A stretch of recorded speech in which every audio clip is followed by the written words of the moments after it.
드디어 케인의 미천이 드러나기 시작했다. 해리 케인의 월드클래스 공격수의 모습은 손흥민 같은 동료 선수가 존재해야만 발휘될 수 있었다. 최근 손흥민 선수의 벌리전 해트트릭이 전 세계적으로 화제인데요. 그와 정반대되는 행보를 보이는 선수가 있습니다. 바로 도망치듯이 갑작스럽게 바이에른 뮌헨으로 떠나버리며 우승을 위해 이적했다는 인터뷰를 진행한 해리 케인인데요. 환상적인 모습을 보이고 있는 손흥민, 토트넘과는 다르게 독일에서 매우 힘든 시간을 보내고 있습니다. 해리 케인은 지난 주말 보루시아 글라트바흐와 펼쳐진 분데스리가 3라운드 경기에 선발 출전했는데요.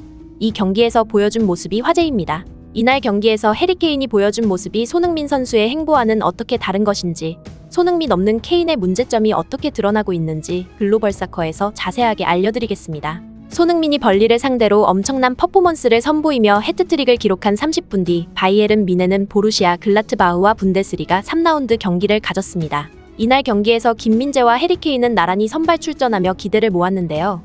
이날 김민재는 평점 7.7점을 받으며 준수한 수비 활약과 상대의 공격을 사전에 차단시키는 교과서적인 수비수의 모습을 보여주었습니다. 반면 이 경기의 승부보다 케인이 보여준 활약으로 인해 이 경기는 많은 집중을 받았는데, 케인은 양팀 통틀어 최악의 평점인 5.7점을 부여받으며 손흥민 없이는 제대로 된 활약을 할 수 없다는 팬들의 이야기를 현실로 구현해 주었습니다. 이날 케인은 최악의 평점과 동시에 해리 케인이 경기장에 있었는지 확인하는 방법은 리플레이를 돌려보며 그를 찾는 방법뿐이었다. 원톱 스트라이커로 출전해 매우 미비한 활약을 보여주었으며 동료 윙어인 리로이 자네와 최악의 호흡을 보여주었다. 라는 평가를 받았습니다. 오히려 자네는 1대0으로 뒤진 상황에서 바이에른 뮌헨의 동점골을 기록하기도 했으며 경기 후 8.6점이라는 매우 높은 평점을 부여받았습니다. 이 두 선수의 평점 차이로만 봐도 원톱 스트라이커와 윙어와의 호흡이 맞지 않는 현재 바이에른 뮌헨의 상황이 케인 때문이라는 것은 명확하게 보이고 있습니다. 케인은 이 경기에서 특유의 넋이 나간 듯한 어리버리한 모습을 자주 보여주었고, 지난 경기에서 화제가 되었던 독일어를 못해 심판에게 항의도 하지 못하고 우왕좌왕하는 모습을 다시 보여줘 독일에서의 적응이 실패로 돌아가는 것이 아니냐는 평가가 나오고 있습니다. 많은 축구팬들은 실제로 해리 케인은 프리미어리그에서만 자신의 커리어를 쌓아나갔고, 잉글랜드 국가대표팀이나 손흥민이 없는 경기에서 전방에 혼자 고립되어 아무것도 하지 못하는 무관 스트라이커 특유의 모습을 자주 보여주었다고 언급했습니다. 실제로 해리 케인은 잉글랜드 대표팀에서 결정적인 순간마다 자신이 왜 무관의 공격수인지 증명하는 모습을 보여줬는데요. 지난 카타르 월드컵에서도 8강에서 프랑스를 만나 결정적인 순간 주어진 페널티킥을 실축해 패배에 이르게 만드는 등 무관의 커리어는 자신이 만들어가는 것이다 라는 팬들의 조롱을 받았습니다.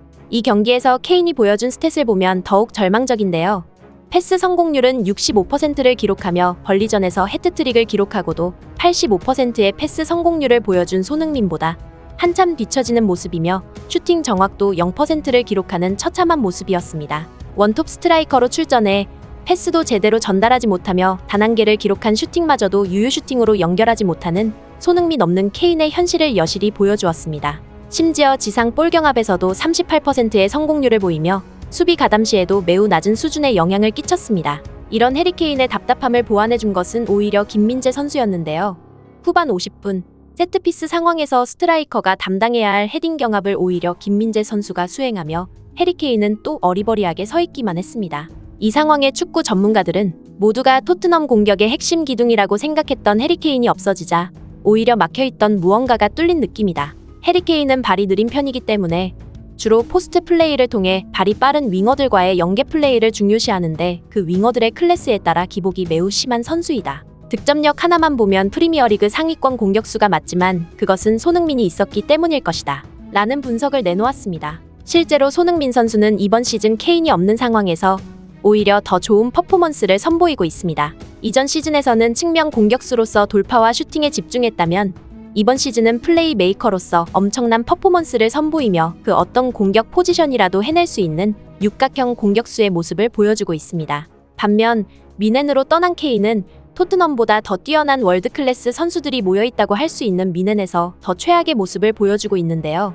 이는 많은 사람들이 얘기했던 해리 케인이 있기 때문에 손흥민이 활약할 수 있었던 것이 아닌 해리 케인이 손흥민에 기대어 많은 득점을 이뤘다고 보는 시각이 많습니다. 실제로 손흥민은 케인이 없는 토트넘에서 해법을 찾아내고 있으며 주변 동료들과 더 뛰어난 연계와 공격 찬스 메이킹을 이뤄내는 등 이번 시즌 토트넘이 4위 안에 안착하는데 아무런 문제가 되지 않을 수 있음을 증명해내고 있습니다. 지난 챔피언스 리그 결승전을 해리케인이 없이 진출했던 것처럼 단순 케인의 득점만으로는 설명할 수 없는 케인이 있기 때문에 토트넘이 무관에 머무르게 된 상황이라는 것이 이해되는 대목이죠. 특히 손흥민 선수의 볼 운반 능력이 이런 분석들에서 주목받았는데요.